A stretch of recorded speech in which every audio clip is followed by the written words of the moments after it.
Welcome, welcome, welcome, welcome, everybody. Greetings, peace, love, and light to everybody. We've got a special guest tonight. We've got a Man City fan in the house. Man City fan, Johnny Rusholm. Johnny Rusholm. How we all doing, guys? How we all doing?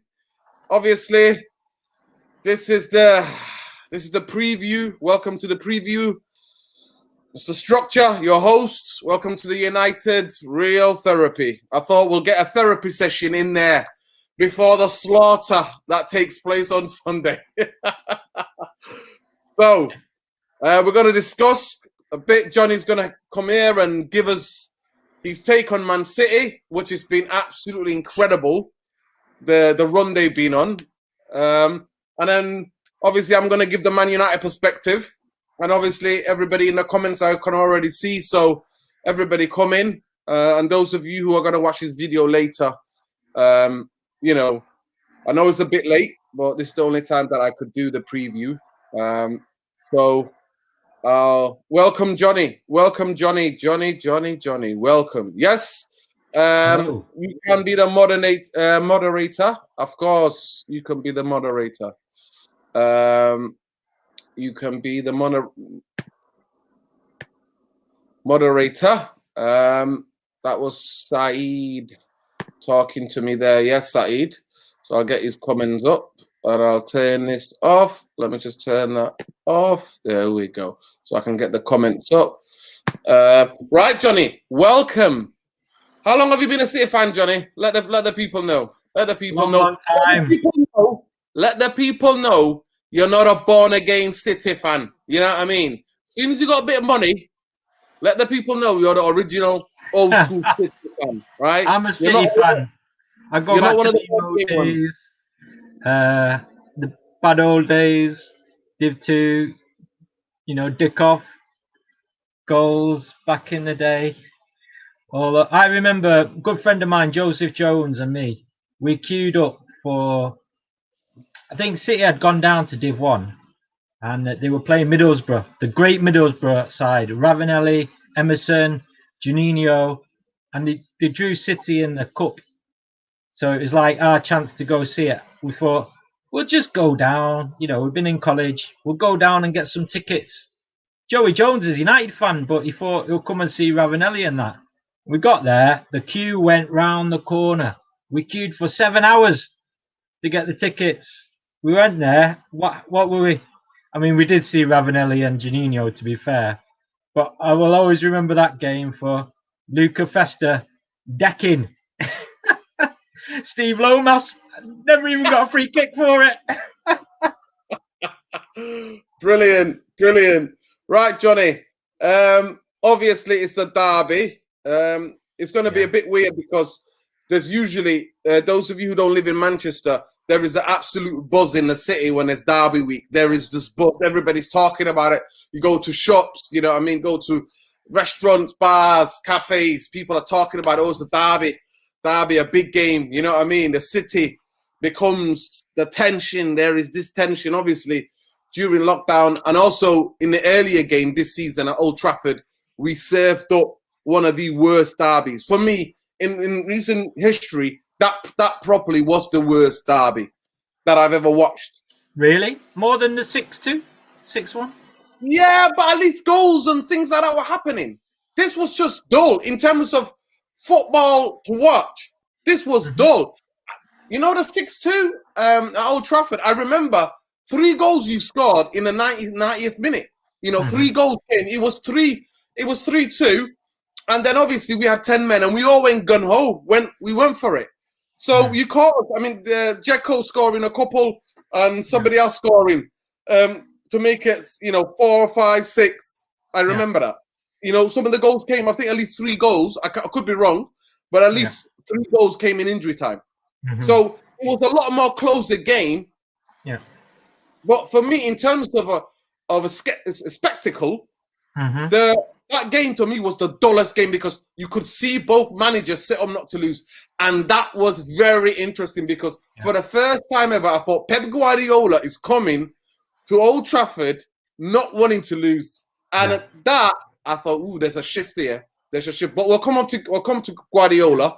Well, give me your feelings about Sunday, and tell me a little bit about this incredible form that City have been on. Well, I think obviously we go into United's game with a lot of confidence, really, coming off this incredible run. But at the same time, it's that confidence is kind of strange for City. It's that it's built on the solid defence. You know, we've not been blowing teams away 5-0, 4-0, 6-0. If you look at the run that we've gone on, you know, it's been 1-0, 2-0, 1-0. You know, Arsenal, West Ham, they've been tight games, you know, and in a funny way, they've not been putting away the chances that you would expect City to put away. The finishing's not been great. But in terms of this season, what makes it different is just, you got to say Diaz. The man has been a rock. He's been the buy of, not the season, the buy of the last couple of years, really. Since the old crew, you know, since David Silva, Yaya, and Aguero, he's been the best buy we've bought, I think, really, and the biggest impact. The guy, and it's not only him, but it's how he's improved everybody else around him. John Stones, a different player. You know, last season. But then I've also got to say, Diaz has got a lot of credit, but you got to take away is that last season we had Otamendi there. The guy was a liability. Everybody said that. You know, Carragher was saying it. Everybody said that. Otamendi was a lie. Anyone went with it, pace or put him under pressure, he'd jump in, dive in, you know, penalties, red cards, things like that. And earlier on this season, you heard Roy Keane going on about Kyle Walker, called him an idiot for giving away a penalty. And, you know, you thought, is this coming on? Against Leicester, they gave away 2 penalties. You know, it's like, but something came in, the mentality changed, and it's the decision making at the back. They're not jumping anymore. They're slowing people down, waiting for the extra man to come back. And the midfield, to be fair, there's a lot more support there for the back four. So, yeah, I'm quietly confident that we'll do one. But again, with United, it doesn't matter what form they're on. They have the weapons that are going to hurt City. And I mean by that, they've got pace. And if you look at City, they play a high line, a lot of people forward. If you can break accurately and with pace, like Leicester did, I think you can still, you know, there's gaps in that defence. And I'm thinking back to Southampton last year. Chip the keeper, Edison. If I was you know, Greenwood, or I'd be practicing my lobs from the sort of like a few yards out, because the guy comes up quite a lot, you know. Yeah, so I'm going to give the Man United perspective. We're not that team that you played. That was actually the last official game. So that was the last game before the lockdown. Though that was the last game at Old Trafford the fans got to see at Old Trafford. And that was the electric atmosphere that day. Electric atmosphere. Obviously, we got a fantastic start. There was a fantastic energy. Man United, I'm just coming into this derby. The form is shaky. The players look shattered. I mean, we've overplayed players. The stats are out there. I think Man United, I think it's Maguire, Rashford, Bruno, have been one of the most overplayed players this season in the league. I think there's about 3 or 4 Man United players, and the only other non-Man United player is the kid from Leicester, the midfield player, the Belgium kid from Leicester, Tielemans. That's played the most minutes. So our form going into this game is absolute on shaky ground. Martial most likely is going to miss the game. Martial does well. And actually, I've titled the video, some of you can see, I put Manchester's red because I feel quite buoyant, because I can only work over what the current record is at the Etihad. What the current record is at the Etihad. And the current record at the Etihad is in the last 2 league derby games, Man United have won. So I'm going off that. So I'm a bit buoyant. I'm trying to be more positive. I'm trying to give myself that real therapy of enthusiasm, knowing that deep down, this is the worst time Man United team could play Man City. I mean, look, let's have a look at your record for a minute. I think it's only Bayern Munich and Real Madrid have ever accomplished anywhere near like that. So I think you're on what 21 games unbeaten. Yeah. I think Real Madrid, one of the great Real Madrid teams, won 22 games in a row. I think Bayern Munich, I think I've won 23. I think that's the record in Europe, like through the season. You know, winning 20. I think we got to take that with a pinch of salt because we're in a coronavirus times. No, I understand every week, every 3 days. You know, usually it's not a usual. There's no fans in the ground. Yeah. I mean, listen, it makes no difference to you because there's only one man and his dog at the Etihad. Anyway, it's empty. That's what we call it, the Etihad, Johnny. That's why we call it the Etihad. There's one man and his dog. You know what I mean? That's all that people are in there. Oh, dearie me. Dearie me. No matter where you play, no in front of any fans. They're all running down the M6, getting the way home to London at Man United. I mean, listen, they all leave early. Oh, my God. Listen, let me tell you something, right? A stadium that's going to what do you hold? 40? Is it 40,000 that you hold? We've got what, 75,000 at Old Trafford. Everybody wants to get 55. All right, listen. 50. Those of you who don't know, it's not even your stadium anyway. That's the Commonwealth. Manchester as a city, not Man City, Manchester. That belongs to the Manchester. It belongs to the city of Manchester, not your lot. All right. With all your money, you could build yourself a state-of-the-art stadium. You know what I mean? That's the Commonwealth. That was built for the Commonwealth Games. Anyway, let's all get into Manchester politics, Manchester local politics. But what I'm saying to you is that Man United, this is the worst time. No Pogba. Bruno is shattered. Marcus Rashford is, we've all knew it. He's playing with an injury. What was going on, though? The Maguire, Rashford, let's talk about Maguire, Rashford having a bit of a tete-a-tete. Mate, come on, man. Come on. Listen, I'm talking to a City fan, and you're talking about players having a go with each other. I mean, that's part about football when me and you grew up, Johnny. I mean, I'm a slightly bit older than you. By the way, Johnny's a good friend of mine on the musical scene. You know, one of my ravers, one of my raving partners, and a fantastic musician as well. Man that's quite cultured. I should have said that at the beginning, but anyway, we were excited because it's Derby and everything goes out the window. But what I was saying to you is that this is the worst time. So we've got no Pogba. Bruno is lost form. Rashford is playing with an injury because Ole Gunnar Solskjaer been watching Man United from the distance in Norway, and he's looking and he thinks he's almost kind of modeling on when he played, like toughen the players up. The game's changed when Ole played. The game's changed. The game has absolutely changed. And I see somebody like Rashford. I put a tweet out there. Those of you who want to see my tweet, that guy Red Devil, if you want to give us a follow.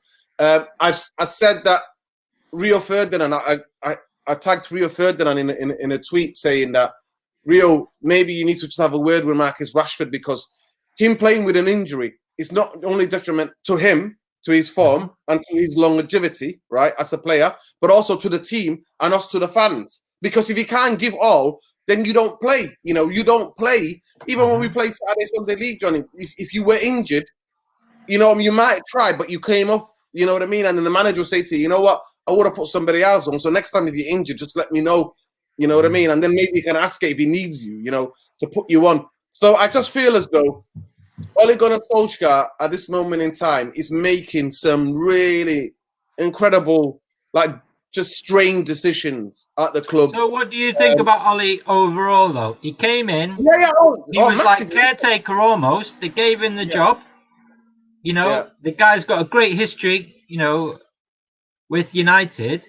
But is he the manager that's going to bring you success? What do you think?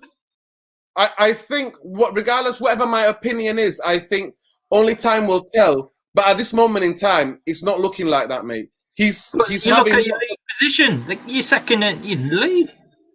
Mate, like you said, it's a very strange season. It's a truncated season. It's COVID that's running madness. There's no fans in the stadiums, as we said. And I think in the last especially the home games, and even maybe some of the away games, some of the fans by some of the performance that Man United have showed. I mean, lackluster is not the word. And my last preview on the Crystal Palace, I put lackluster, and that's being kind. That's me being very kind with the football that we were seeing. You didn't lose though. You didn't make a silly mistake in the goal. We've drawn a lot. It's almost like we went to the top of the league in December after playing very good football, and everything was clicking. Pogba was in the team, and I think Pogba almost kind of like brings out the Pogba and Bruno bring out the best in each other. You know what I mean? It's that type of, because they're the two better players. But when I look at the team specifically, this Man United team lacks creativity. I look at how you strangle the midfield, and I look at how I think you've only got one, maybe Fernandinho, but Fernandinho can do it all. He can be creative, he can be defensive, and I think the other is the Spanish lad. That's the only Rodri is the only defensive midfielder that you have at your club. You don't have any other defensive midfielders. Everybody else is super creative midfielders, but we've got totally the opposite. We've got Fred and McTominay, who both can't pass the ball. They can't create anything from deep. They both do similar jobs, even though Fred is slightly better at tackling, and McTominay is better at the number 8 sometimes by going into the opposition's box. So let me just finish this thought at this point. I look at Man United, I think the way we are this season, it is almost kind of like, honestly, it's a mission impossible. Even though we've got a good record there, but if you said to me, if Martial was fit, if Pogba was fit, if Rashford wasn't injured, wasn't carrying an injury, if Cavani was fit and flowing and scoring goals and being confident, I think we would have a massive chance. Of course, the derby game, but we always have a chance because it's a derby game and you never know what happens in a derby game. But looking at the current forms, it's like day and night. It's like day and night. The forms of both teams, you couldn't be too further apart in terms of where Man United, even specific energy, in terms of the enthusiasm and energy that's in the team, it isn't there. And if Ollie was to go there and get a draw, it'd be a very good result. But if Ollie was to go there to win, it'd be an incredible result, because at this moment in time, nobody's expecting us. I mean, I'd love to see what the odds are for the game on Sunday, for Man United to win, because the odds are going to be, it's going to be long odds for Man United to win at the MTN. Well, do you not remember the 100-point Centurion season? It was going to be the crowd. We were going to beat United after the first half. We were hammering you. I mean, Sterling should have scored a hat-trick, whatever. They came out the second half. Pogba, bang, bang. Even Jose, I couldn't believe it. I was gutted. I was absolutely, I thought second half, we're hammering, this is the perfect. And they missed a few. I thought, what's going on? Why are you missing? What's, Sterling? Yeah. From that game, I remember one. And then I also remember Aguero getting completely capitulated out in the gut. It was a complete penalty and a yellow card. Unbelievable. By Ashley Young. I remember that David De Gea say from Aguero. From Aguero. But anyway, we're going on too long, but that's where the two teams are. Johnny has said they're on fantastic. I just want to make a quick comment about City. I just want to say that Pep Guardiola has always had a style of play. He's a genius. He's a genius who's always had a style of play that is strangling the ball from other teams, having loads of possession, literally grinding teams down. You know what I mean? Keeping the ball away from them, then slowly but surely, the wingers, the midfield, the wingers going wide, further wide, the fullbacks coming into kind of centre midfield kind of positions. And then the other midfielders pushing right, getting in the box. De Bruyne whipping that ball in. Still, everybody whipping that ball in across the 6 yards. Everybody knows the patterns of Pep Guardiola team. But my question has always been, can he change? Can Pep Guardiola change? And would Pep Guardiola kind of almost change in terms of the way he plays? Can he build a team at City? Can he stay in a club a longer time to go and build another team? I mean, one of the great things about Sir Alex Ferguson, the legend that is Sir Alex Ferguson, was that he built team after team after team after team. He built about 4 or 5 teams at Man United, and he had incredible success. And those questions have been answered. And also, one of the other questions was that can Pep Guardiola adapt? Because him knowing that, And why I mentioned the game at Old Trafford that was dull, was absolutely send the whole world to sleep, is that he knew what United's strengths were. He knows, and he was like, no, we're not going to go and push the high line. We're going to make it a more like a derby battle and then see who wins. But both teams were happy with a point and 0-0. Yeah. But this, when I look at this team, obviously Diaz is a leader. He's almost your Van Dijk, because I absolutely rated. I thought Laporte, after Van Dijk, Laporte was the second best centre half in the league, right? That's what I thought in the past couple of years. And one thing I've realised, obviously, a lot of players they're not got the legs. Fernandinho's not got the legs anymore, and you still got fantastic squad. And I think the reason why you are where you are is because you can make 5 changes in every game, and the quality doesn't drop. The quality doesn't drop. And the biggest thing was for me is that, can Pep Guardiola's team win ugly? I know you said you're missing chance. You're not playing ugly football. You're playing well. But with Otamendi, we always had a chance. Every team has always had a chance, even in the Champions League. I think more than any City team now, even the Centurions, you're more equipped to go and win trophies because you don't concede goals. Famous quote, defense wins you leagues. That was Fergie. And I will say that, and I'll amplify that quote and say, good defense can win you a Champions League. I know it's a knockout. You need all sorts of luck. It's 7 games, the knockout, the knockouts, and you need luck. But I think City are more equipped, and I'm thinking quadruple more than ever. People say, "Oh, City are going to win the treble." I'm like, don't talk. It's never been done before. Everyone just thinks because it's Guardiola, he's going to do it. Why would it? Honestly, I think the league is definitely possible. But Champions League, anything can happen. Anything can happen.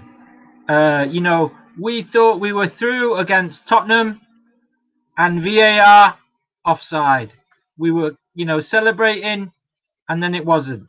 There's whole kind of things. The Sane offside goal against Liverpool, that would have changed things already. There's a lot of different things that can swing it one way. You need a little bit of luck in the Champions League. No, definitely. I'm not sure. What I would say about Guardiola is his style and his fundamentals, the Cruyff, his Ajax, his Barca, his possession football. He wants people to control the ball. He wants people to pass the ball. He wants people. And this is what I thought was quite interesting. We were having a bit of a DM before about like centre-backs and stuff, Maguire. Because all the pundits were saying, company's gone. They need to buy Maguire. Because at the time, he was the best of the rest in the Premier League. But according to some, let's not get carried away. There was a lot of people, pundits out there saying City should buy Maguire. City have lost it this year because they didn't buy a centre back, they didn't replace Company, and etc. etc. But when you look at how City play and the system that City play, they play a possession-based game, and that means that the defenders are not defending crosses and heading out and doing what traditionally you would expect a centre half to do.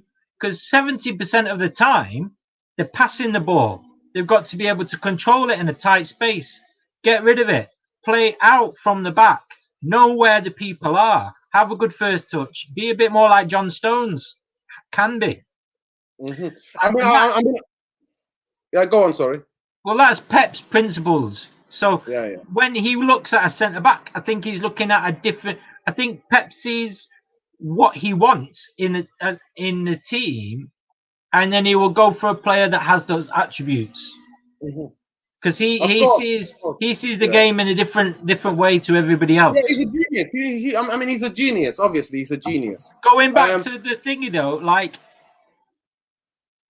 when you're saying they played a boring game, I think Pep, and there's a video on I think YouTube something. He's looking at Pep versus Klopp and the games that they played together, and even going back to Munich versus Dortmund and stuff like that. And he always saw that they were overloading the wings. And basically, when Pep sees that, he just keeps his fullbacks back to stop the break.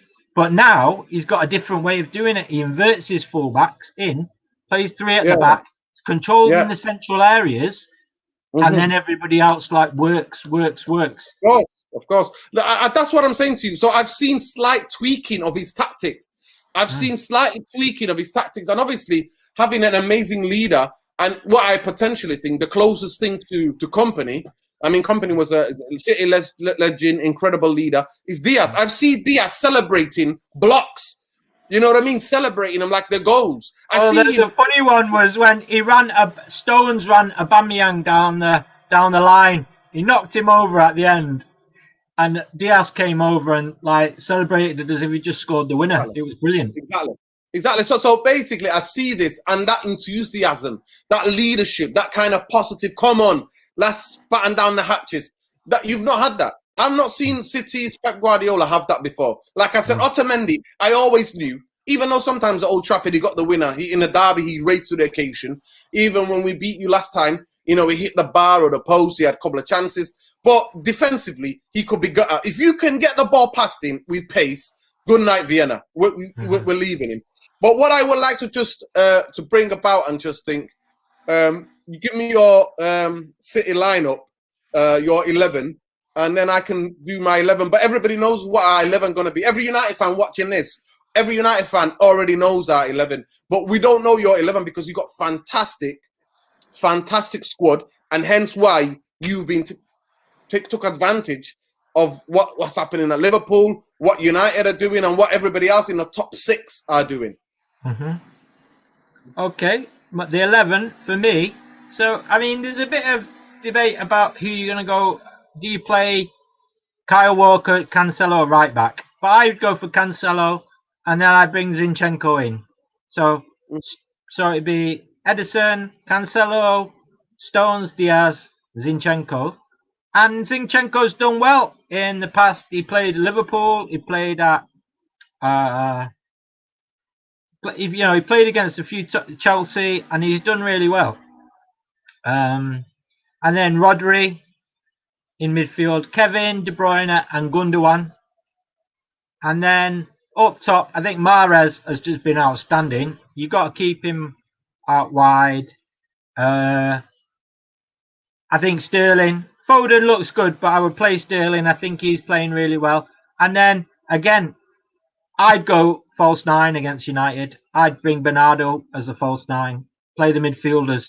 It's been a tried and trusted the false 9 recently. But you never know. He might go for Aguero. See what's going on. Well, Aguero's got Bernardo, personally. Bernardo. Yeah, Aguero's got fantastic record in a derby. So when he's injured in a derby, I'm always like, because I've seen him do some funny things to Phil Jones and and falling and everything else. You know what I mean? He many a derby he sank my heart, Aguero. You know what I mean? He sank my heart. But I think Pep Guardiola would go with the false 9 because Man United, we've got these static kind of defenders. Lindelof, who's going to play tomorrow, it's going to be Lindelof. Obviously, David De Gea is in Spain. Congratulations to David De Gea and his partner and his wife on the birth of their new baby. And we wish the mother and baby well, obviously. So I think Henderson's going to play. I think Maguire and Lindelof partnership, which is one of the reasons that I think was going to be Ollie's downfall. And then playing Fred and McTominay in front of them, which is also going to be Ollie's downfall. Obviously, the 2 fullbacks pick themselves. It's going to be Wan-Bissaka and Luke Shaw, who's been our best player in the past month and maybe month and a half. He's been fantastic this season, but in the last couple of months, he's up there with the best stats of creating chances in Europe. And then it'd be Fred and McTominay, which offer us nothing in terms of creativity. Bruno just in front of them. And I think it's going to be injured Rashford, and it's going to be Dan James on the right and Cavani up front. That's going to be our team. Definitely, I think the false 9, if City play that, the way he slightly modified this City team, especially with his defense, is that Gundogan has been a brilliant player. Shout out Mike, my ex-colleague who I used to work with. He's a big City fan, big blue. Used to work for City, actually. Used to work for City. And he said to me, that Gundogan, lad, is he any good? Is he any good? I'm like, Gundogan is an amazing player. He's been one of your best players of this season, for sure. But I think that if you played a striker, it'll make it easy for our defenders. But if you play the false nine, Lindelof and Maguire, you will be dragging them out of position so much. And I see that. I see Pep Guardiola teams, you know, they do that. The best could be that in 2011 Champions League final, Barcelona Man United, when they absolutely bamboozled our defense. There's a very good interview with Rio and Pep came out. He said he told Messi to go far post because of yes, of course. I think he's talking about. He's definitely talking about the 2008 final because where we had chances. That was a closer game. The game that was not close, not even close, was the 2011 where Barcelona, the greatest football team I've ever seen in my life, took it to the next level and just from another planet. They were just from another planet. But I think he will look to bamboozle our centre halves by not playing a striker against them. I'll be surprised. I'll be surprised. But I think for the game to be a good game, Man United have to score first. And I just can't see at this moment in time, we're struggling scoring. Like I said, Bruno's been our most creative player and he's lost form. So we're just, when I look at it, I just think, you know what I mean? Look, some people are getting in 1-0. Kevin De Bruyne, you know what I mean? Nuruddin 1, Kevin De Bruyne 0. Well, yeah, thank you. Thank you, Nana. Honestly, I wish I had this amount of his talent. You know what I mean? He's that good. But I just see I don't know who's going to score and where we're going to score from. So but who do you think is the most dangerous threat from City? Who are you worried about? Oh, I'm worried about everybody. I'm worried about Gundogan. Obviously, last season his form wasn't that good, but Mahrez is finding form now. Bernardo Silva's finding form right now. And then you've got the guy that he means more than anybody, the kid from Stockport. The Stockport Iniesta.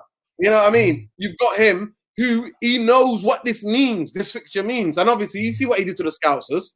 You know what I mean? See what he did to them. So it's the threats are from everywhere. And if Aguero plays, if Jesus plays, and I tell people, some of my friends who, I said, Pep Guardiola is one of the only genius managers in the world I've ever seen that has literally can play better without a striker. Like, can actually his team play better without strikers because he wants to strangle and dominate that midfield.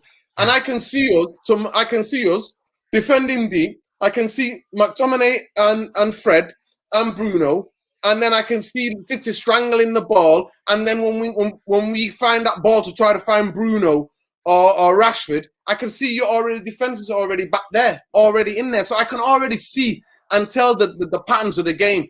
I think we to keep a clean sheet on your record. I think you've only how many have you conceded at home? I think you've only lost one game this season at home, and maybe you dropped 7 points. Leicester, they did put. That's the first game of the season after you've been in a Champions League semi-final without any pre-season. So that game was a unique game. That's exactly the same how Crystal Palace. I would say, if you look at the teams that have done well against us, Lyon last season, Leicester this season, it's always been teams with a plan, and it's always been teams that have got like a plan to do with pressing, and that just sit back, accept the pressure, low block, and then because if United go chasing the ball in a half-hearted way, City we're going to get murdered. They will just knock it about. Ederson, Rodri, they will just play and play and play. They will be quite happy to keep the ball. They won't even care about moving it forward. They'll just run the forwards to death, knowing that the energy will be gone. And that's the one thing I think about City this season is that they've let the ball. When I was young, he's playing football. They said the ball can travel faster than you can run. Yeah. And Pep has taken that to a level where it's like, just pass the ball, run. Pass the ball, run. And if you can keep the ball for a significant amount of time, this is why I think they've done all right, is because, teams have had chances against us. West Ham, other teams, but the cross has been crap because they just haven't had that sight of it. They get one chance. If you get it, you can score. But if you don't, if if it's not perfect that one chance, you know, you're not going to get another chance. Mm-hmm. You know what? Shout out Dan United TV. Good to see you, young Don. I'm loving the skills, brother. I'm loving the skills. Those of you who know what, go and subscribe to him if you're not already subscribed to his channel. And give him a follow on Twitter. He's entertaining. He's got all the trickery he can do with the football. Dan United TV. I think, but our problem has been the final pass. We don't create any chance for our strikers. In the past 10 games, our creation of chances for our strikers is limited. That's why I laugh when Man United fans go, "Oh, we can get Haaland. We should get Mbappe." We're not in for these players anyway. We're not in for these players. But what's the thing with Sancho was the rumour last season. We're going to get Sancho in. Listen, like somebody's put already here, the difference between Man City and Man United, it says on there, what do you think of Woodward saying we are top of the league on TikTok?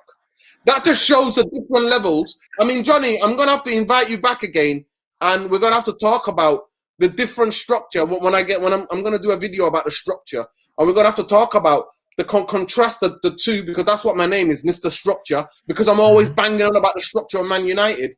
And I look at Man City. Man City don't buy a lot of players. Man City don't spend a lot of money. Man City don't spend 100 million on a player. Man City have got two directors of football. What's his name? Boris Soriano and Tixi Bergenstein. Yeah, right. Tixi Bergenstein and Boris Soriano, both from Barcelona. Basically, the Dubai lot who own you wanted to buy Barcelona. They could never buy Barcelona, so they said, "What the best thing to do is steal the guys who built the structure to Barcelona and get the Barcelona manager," and that's who Man City are. You are plastic in some sense. You are modelled on another club, while Man United are Man United. So there is that bit, a little bit. Yeah. But like I said, I'm just getting a little jabs in there because I'm going to be crying, unfortunately, on Sunday. Because I can't see us keeping the clean sheet with Harry Maguire and Lindelof. And I can't see us, and every way I look at it, I can't see us scoring. Like I said, if we win, it'll be an absolute miracle. I know it's a derby, and I know it's 11 against 11 on the pitch, and anything can happen, and maybe a refereeing decisions, a red card here, a penalty there. But all of the evidence points to a Man City win on Sunday. It does. So if you look at West, I'm just interested to know, do you think it might be a mauling? Do you think it will be a mauling on the scoreline, or just that possession-wise they'll just starve it? I think that they'll starve us, and then I think it could be if we concede. I think because the players do not look confident. We're not playing well. You're only good as your last game, and we were abysmal. We were absolutely abysmal. But one thing I would like to say. There's a huge pressure on Ole Gunnar Solskjaer. And every time there is this incredibly huge pressure on Ole Gunnar Solskjaer, he's getting to the edge of the cliff. You think he's gone. Ole just the return. He's like the Batman. He flies back out of that. He flies back out from the... It's like he's... Can I ask a question, Nuruddin, though? Ole, he was always known as the substitute, the super sub. Yeah. And I thought, why is this guy, how come he scores every time he comes on? And the guy said, I watch the defenders. I see where the weakness is. I know what's going on. So I always thought, if he's a manager, the guy's obviously got something a bit more about him because he observes the game in a different way. He's an intelligent guy. And, I looked at his record at Cardiff, and I thought United are taking a big risk on Solskjaer appointing him, and I was surprised at the results that they got. And then I thought, is this a honeymoon period? Is it not? But then you looked at the performances in the past in the derby against Pep. Who spoke. He's done well. He's done well, and I'm more worried about probably the derby than you are. Really, I feel that you've got a good chance. Well, obviously, we've got nothing to lose. Our confidence, the fan base confidence is down here. Our players' confidence is down here. We have nothing to lose because we all expect to get beat. You know what I mean? I just don't want it to be embarrassing. I just don't want it to be embarrassing because that's the last thing we need. That's the last thing we need. So if Cavani is not fit, who they're playing up front? Now, Cavani's will be fit. Well, Cavani had played 70 odd minutes against Palace. And obviously he's been out. He's a quality striker. We did not make one. I think we created 1 or 2 chances for him. 1 or 2 chances for him in that game, and that was the first. I think it was about from 30 in the first half for about 15 minutes where Luke Shaw and Rashford were connecting on the left-hand side and getting balls in the box. We had a couple of snapshots. He had a couple of snapshots, but we're not creating anything for him. Obviously, the video's gone up to now 40 minutes, but since this is a derby and I've got a guest on, we're going to carry on if you guys want to carry on. You know what? Give me a 1 if you want me to carry on, or 2 if you want me to wrap up the stream, guys. If you want me to carry on, we can carry on. We've got 20 people watching. Please subscribe and hit the like button, and please share this video. This is the United Real Therapy. We try to build the community, guys, and I won't be able to do it without you. And we try to get the therapy in before the big game on Sunday. And unfortunately, we all know the state of our club. We all know the state of the confidence in terms of in the fan base. There's not one Man United fan. They have to be one of the most optimistic United fans to think that we're going to win. I think we might get a draw.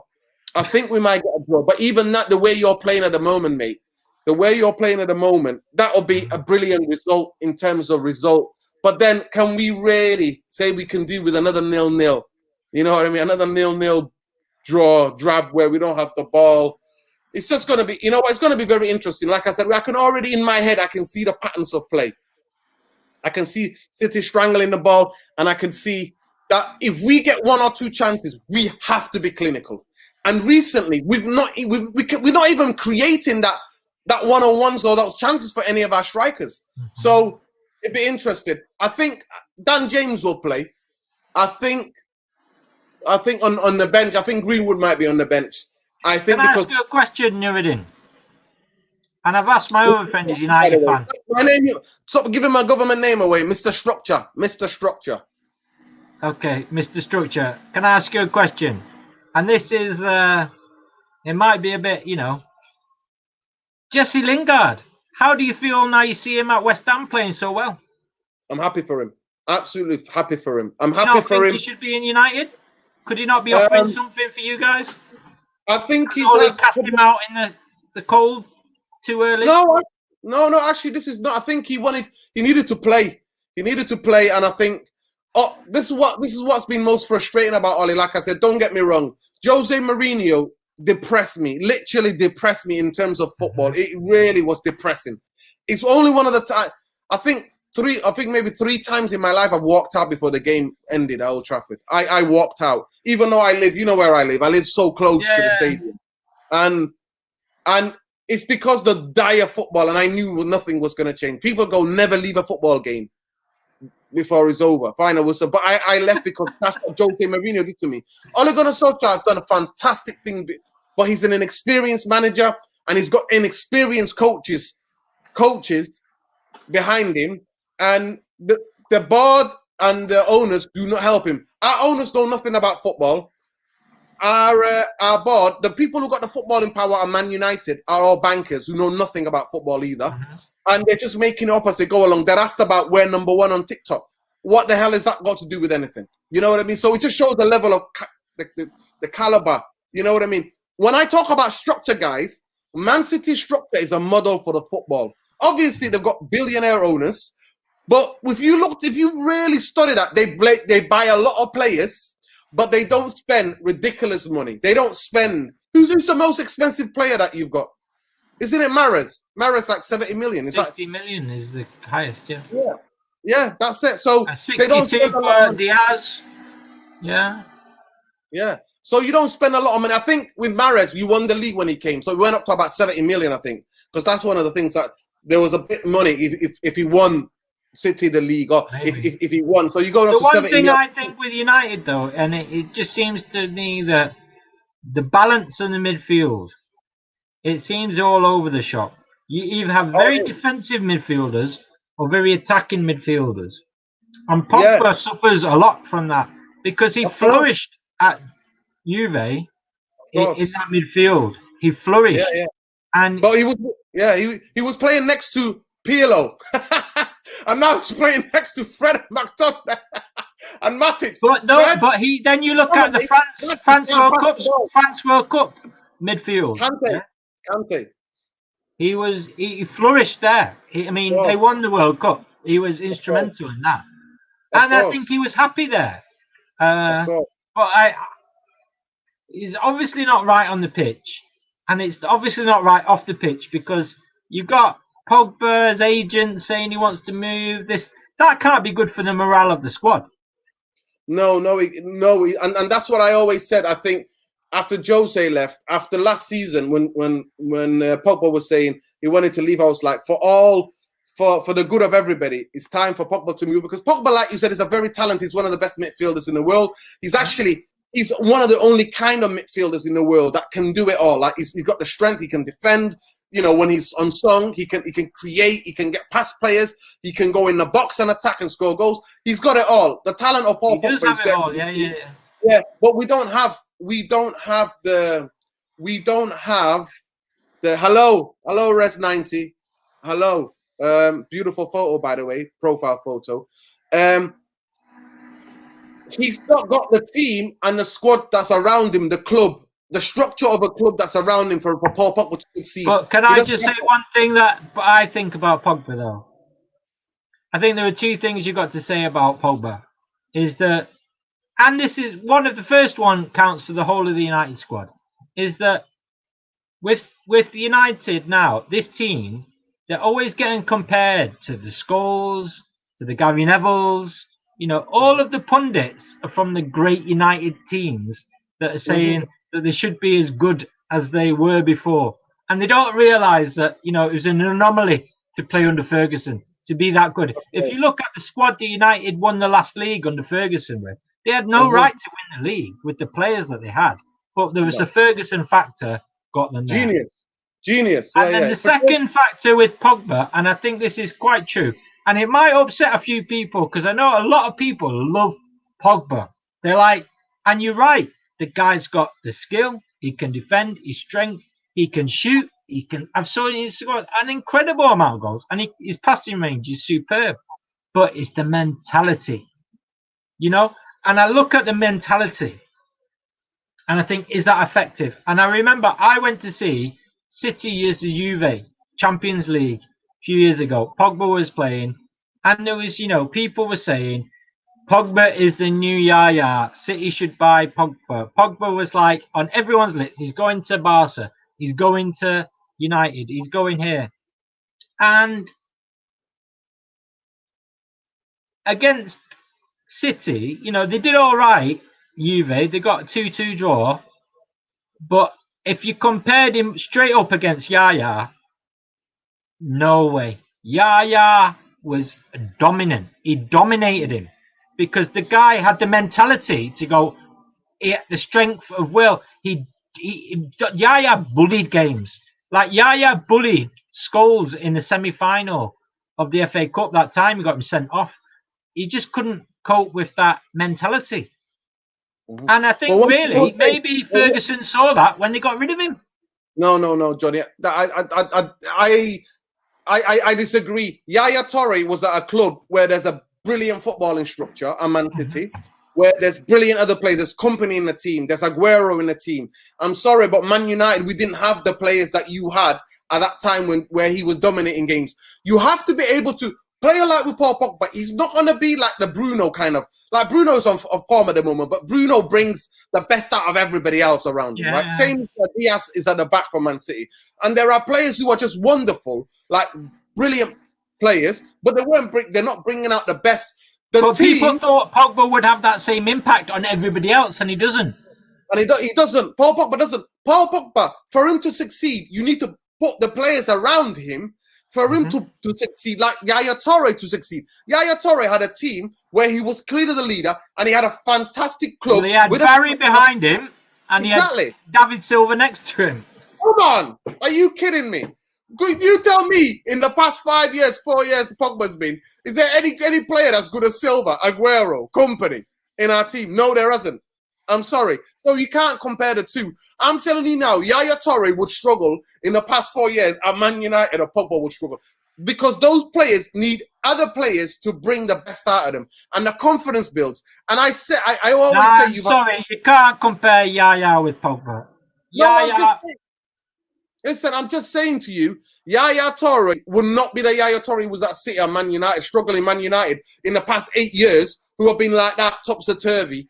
You know what I mean? He isn't. Paul Pogba, when he played next to Pirlo, and he had the other guy, what's his name? Matt Tarassi. I think, what was his name? Mottavinho, something like that. One of the Juventus midfielder, he played for Italy as well. He was a grafter. He did the running. Pirlo just picked the passes. Pogba was just left to go forward on the left. So he played left in the 3 in midfield. Yeah. They played 4-3-3, left in a 3. And they just said to him, go and express yourself. And he just went and expressed himself, dazzled teams, and they went to the Champions League final. Honestly, they got beaten. So, yeah. Marquisio, that's there. Thank you so much, Ziad. Marquisio and Pirlo. And now he's playing next to Fred McTominay and sometimes Matic. They're an old Matic. So not an informed Matic, not Matic that was a brilliant player, that he was for Chelsea. No, not that Matic. So what is the kind of player you would like to see that would, let him express himself? Who would you like if you could buy anyone? People think, yeah, Kante, I think, because he already does it for France, and that happened. Kante, but Kante's been injury prone because he's getting to, I don't know if he's nearly 30 or is he late 20s, but he's had a couple of injuries, Kante he's become a bit more injury prone. And obviously people have not been using him. And then he played for Vidal as well. Thank you, talking sports. Yeah, Vidal. He played with Vidal. He played with great players. And then you got McTominay, Fred, and Matic. And Matic not the same player that he was for Chelsea. So, to me, Paul Pogba, we already seen Paul Pogba improve, and he was on brilliant form for us. And as soon as he injured, it coincided with our form going boom, dipping. As soon as he got injured, our form dipped. Because we don't have anybody that creates. Because him and Fernandes complement each other. I mean, we've gone on almost for nearly an hour. But I just wanted to ask to give me your score, what you think. There's 28 people watching. Please hit the like, subscribe if you're not already subscribed. Please share and let the other people a bit aware. I won't be able to build this community. And I thought, this is the Manchester City preview. Those of you who are joining us a bit late. This is Johnny. Johnny's a diehard Man City fan and a good friend of mine. And he's been giving me his perspective. So it's interesting to get his perspective on Man City, the tactics, and bits about Pep Guardiola. But give me what you think. And don't sit on the fence, Johnny. I know what you City fans are like. Because, right, so basically, there's a thing about Spurs and Arsenal. So there's a thing called Spursy, right? Those of you who are not from Manchester, there is a City, right? There is a bit about City where City are supposed to turn up. City are supposed to do it all. The whole world expects. Sometimes Man City bottle it. Am I right or wrong, Johnny? And is that why you're nervous about Sunday? City have bottled it for more years than I can remember. Listen, I go back to Joachim Cladzi, mate. 95, 96. Goal against Southampton, Uwe Rosler. We've been awful for the generation. Yeah. And United were winning. You think 99, Solskjaer, Sheringham, I think back to Dickoff and Kevin Orlock winning the Premier, Div 2 playoff finals. Do you know what I mean? Yeah, 1 minute, Johnny. Obviously, yeah, indeed as well. Indeed, Kante and Indeed. Go on, Johnny. Indeed, he's a player. So, I'm likely to be nervous, especially when you think of,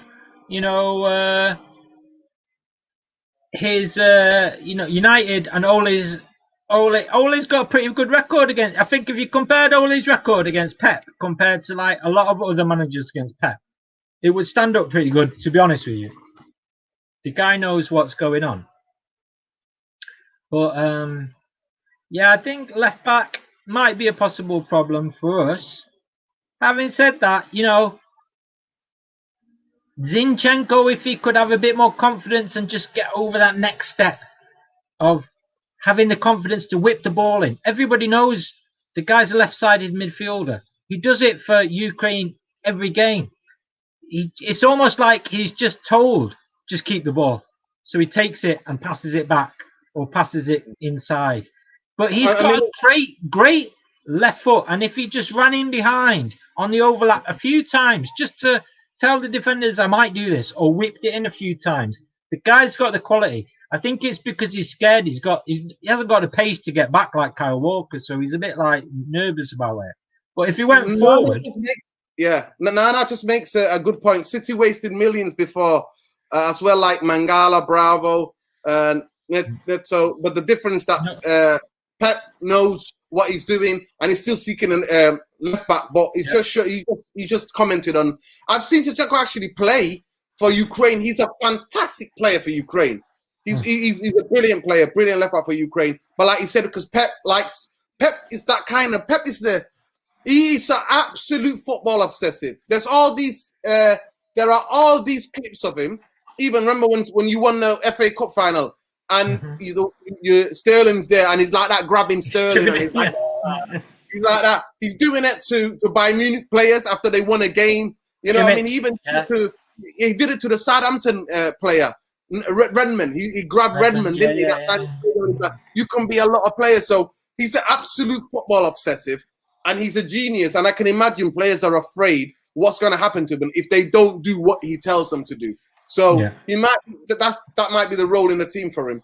But anyway, we're coming into that. So what's your score? Come on, stop sitting on the fence, Johnny. Don't be sitting on the fence now. What's the score? What does your heart tell you? What does your heart tell you? And then tell me what your head tells you. I think it's a City win. I think it's not going to be a lot because they've not been scoring great. 1-0, 2-0, City. I don't think they'll concede. Okay. Yeah, because we can't score anyway, mate. We can't buy a goal, mate. We can't buy a goal. 3 games we've not scored, mate. Having said that, I think if Sterling or Bernardo get the Ryan, if Mahrez gets a real vein of... I don't think City, the scary thing about this team is that they've not really started playing. They've not really started flourishing. There are glimpses of it. But they've not really started. Yeah, but that's to do a lot with the tactics. Because I think I look at it, the last game that you lost was against Tottenham, and then you drew a West Brom, and then something changed. He altered the tactics. He altered the details in the way you are when you're in possession and when you're out of possession. It's the high three. It's the wingers wide. It forces the defense to spread out. And then also playing that sometimes in the big games, playing the false number 9 like he did against Chelsea. That's the game where Gary Neville still to this day talks about and says, that's when City team clicked. Half an hour, 35 minutes. They were unbelievable. They were unbelievable. Yeah. That's the best we've played all season. That first half. And the thing that was worrying me, like you said, you've missed loads of chances. There will come a time, and the thing about Pep Guardiola's teams, what we're known for before this season, is that you could clap teams 5-0. Like basically, Burnley might as well just give you the 5 goals and the 3 points are not player. You always smack Burnley. You're famous for slapping teams for 6, for 5. And tomorrow, on Sunday, what I'm worried about is that could Man United, if you were to get 2 early goals, I think it could be. But that depends on the defenders. Do the heads drop? Have they got that mentality to stick it out? This is the thing, and I think there's a lot of questions will be answered come 6 o'clock. That we will know a lot of the answers to what all the things we're talking about come 6 o'clock. One thing I do not want though, and I don't think that City are in a better position than you were when you came to Old Trafford, is that I don't want a dull 0-0. I just cannot take a dull. Did you not think it was interesting though? They said Sterling was always up against Bissaka. Bissaka got the better of him. And then they thought last game, he said he knew that they would get the better of him. So he just passed it and had the 1-2 inside, and he beat him every time. Well, his positioning, Wan-Bissaka is the best for me, the best in the Premier League, one-on-one defender. One-on-one, definitely, yeah. Yeah, one-on-one defender. But in terms of positioning, if you've got other players there playing 1-2 quickly and moving him, I think, I don't think our fullbacks are going to attack. I think we're going to stay put. Usually against teams, you see Luke Shaw and Wan-Bissaka bombing forward. I don't see that happening. I don't see that happening. And Ollie's talked about the press conference today that we're a better pressing team now. And Ollie, obviously, he had to come out. He's a fighting spirit. And that's why he's a Man United man. For me, he's a 5 United man. Rest is saying 4-0 to Man City. Wow. But anyway, that would be a nightmare. That would be a nightmare. But basically, I think that Ollie was saying that today. He was saying we've not lost. We're not totally that bad.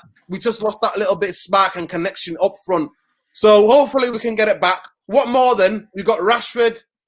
Hopefully we're going to have Scott McTominay, who knows what it means, who's played against the youth teams. Who else is going to play? Well, let's give it up for Rashford, though. What a guy. You know, what a human being. Do you know what I mean? The guy deserves big up respect for Rashford from the whole community. Because, you know, the guy stuck up for everybody.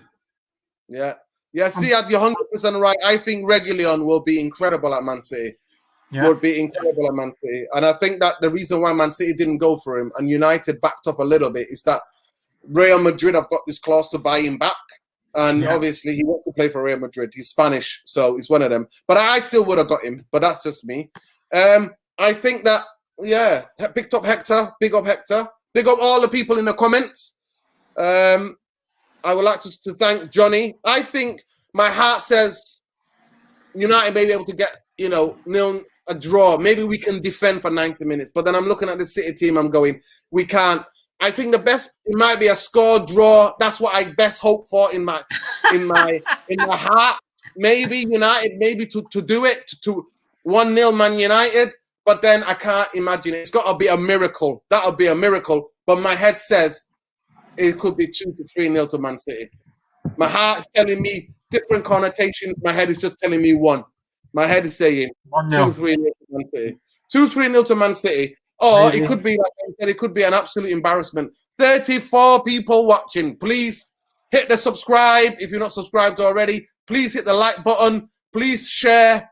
Get more people to come be part of this community, United Real Therapy. I'd like to thank Johnny. Johnny, you've been brilliant tonight, mate. Thank you so much for giving us an insight from the Man City side. I didn't want to come on here and just talk about Man United and talk about Man City because I'm not a City fan. At the best of times, I like watching your games, but as soon as you go 1 or 2-0 up, I'm like, I switch it off because I'm like, what's the point of watching you? It's painful. It's painful. And I'm a kid, yeah? And I'm a kid that worked. Most people don't know, but at 16, at 17, I worked as a turnstile steward on the Kipper. I worked at Man City as a turnstile steward. I was being a United fan, and they would be like, "Yeah, what are you doing here?" I'm like, "No, I'm a United fan." And they're like, "What are you doing here? How come you got a job here?" You know, they used to give me stick. All the stewards used to give me stick because I used to just wind them up. And Mossad, massive. Another league win for Man United. Those were the days, guys. A lot of the young people on this. Those days, honestly, I took United winning the league so much for granted. We almost got bored of winning. Honestly, we were bored because I was thinking, United are going to win. Sometimes I only used to try to sneak in. We used to sneak in at City as well, don't worry. You know, I lived around the corner. So we used to sneak in at City as well. But we would only sneak in the big games. But some of the games, we always knew, what's the point? We used to go to town and go do what teenagers do, you know. So that's what it was. That's what it was. But I remember working there, and I remember, I think you were in the old Division 2. Yeah. And I remember, no word of a lie, 30,000 City fans singing, "We're shit and we know we are." And I remember me thinking, and I was a young man then, I remember me thinking, wow, they got sense of humor. And you know, the citizens know what they're about, and they still supported their club, and they will still cheer, you know what I mean? Even though I think you were playing Grimsby or something like that. And I just remember some shit teams, man. And I just remember thinking, wow, what is going on? What is going on? But anyway, Johnny, thank you so much for coming on, mate. Are you on any social media where people can catch you? Have you got any social media? Facebook, that's it. Yeah. No, not really. Johnny Rusham, an absolute legend. Local. He's one of the City fans I respect. Actually, he's not one of the born again City fans. So yeah, he's not one of the born again. So who do you think the best player is going to be? Who's going to be your man of the match? That's a question from Nana. I think, to be honest, KDB, he's had a few games coming back. He's not been at top form. I'm thinking the guy might just smash it this game. What about, do you not think Foden? Do you think Foden's going to play tomorrow? Was Foden in your team? I think Bernardo and Sterling. I think it'd be Mahrez, Sterling and Bernardo up front. Okay, and then Gundogan, KDB, and Rodri in midfield. So no Fernandinho? No. He'll play Rodri. Okay. I thought Fernandinho is still one of your best players. He is. But I think he's saving him now for I reckon, honestly, KDB, the guy just might. If you give him time and space, he's just gonna destroy you. And he's due a game. He's due a game. And the guy's class. He's absolute class. Yeah. Free kicks, crosses, assists, the whole thing.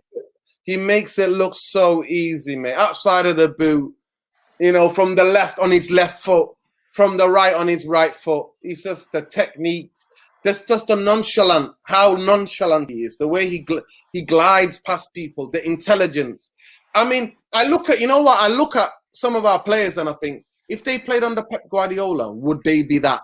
Would they be that good? And we'll never know. We'll never know. Johnny. Well, you say you're slagging off Fred. I think Fred was one of our transfer targets a few years ago, Yeah. The guy obviously got something in him. The guy's got potential. Yeah, he's like somebody said on the the match reaction. They said Fred looks like he's from Stockport. From Stoke. The way he passes the ball. He doesn't pass the ball like a true Brazilian, mate. You know what I mean? Not all Brazilians are great on the ball, but he's tenacious. He gets around the ground. I definitely understand why Man City scouted him, because he's tenacious. He can win the ball back. He's got energy. That's the best thing about him. But his quality on the ball, non-existent. Matic, his quality on the ball in terms of passing. McTominay, absolute zero. While your midfield is made up of creative midfield players who can, every one of them, I could even forget that. Give me Bernardo, give me Gundogan, give me, you know what I mean? Give me any of those guys. Just brilliant midfield players. Brilliant Man City team that is on for the quadruple. And so we'll see. We'll have to contend with it. But City win the leagues is wasted because they have no fans. I don't think anyone has any fans at the moment. Well, but I think Siad's right though. You know what I mean? There's only a couple of men and a dog who go to school, go to the Etihad. You know what I mean? Listen, you gotta give me that bit of twisted banter. You have to give me that, because I took it all my life from City fans. I took it before you hit the lottery, before you hit jackpot, before you found the oil money. You know what I mean? So I had to take all that bitterness. So you have to allow us now. You're on top and dominating. You have to allow us that bit of bitterness, But Johnny, I think United and Liverpool are always going to be more fashionable clubs. You know what I mean? United is accepted. There's more fans for United in London than there is in Manchester. Do you know what I mean? No, Johnny, that's not true. Listen, honestly, I'm going to send you the article that actually, the study that proves that there's more United fans in Manchester than there is City. Majority of you fans are from Stockport, mate. They're not even from Manchester. They're in Stockport. Stop. They got the big dirty tashes. They're all from Stockport. That's the truth that I'm sticking to it. Anyway, I've got to end the live. You've all been brilliant tonight, guys. All been brilliant. Thank you so much for tuning in. Please share the video. Please subscribe. Like I said, if you're not subscribed already. And please hit a like so that it gets the videos available for people to see. Please tell everybody. If you all get like 4 or 5 of your friends to subscribe, I would be up there. I would be up there and we can build a real community. But thank you so much, Johnny. and hopefully thanks, we'll have our usual debrief. After the game. After the game, I'll talk to you. Maybe I can get you back on, hopefully, maybe on Sunday for the match reaction. Maybe. Let's see. It depends, because Johnny likes his beer, you see. If they smash us, he might be a bit too tipsy to come on camera. Because he's already... Listen, Johnny's like one of those. He's already smashed before the game starts. I get nervous. Anyway, love to you all. Love to everybody. Thank you so much, Johnny. Take care, everyone. Nice. It's been a pleasure. You stay there, Johnny.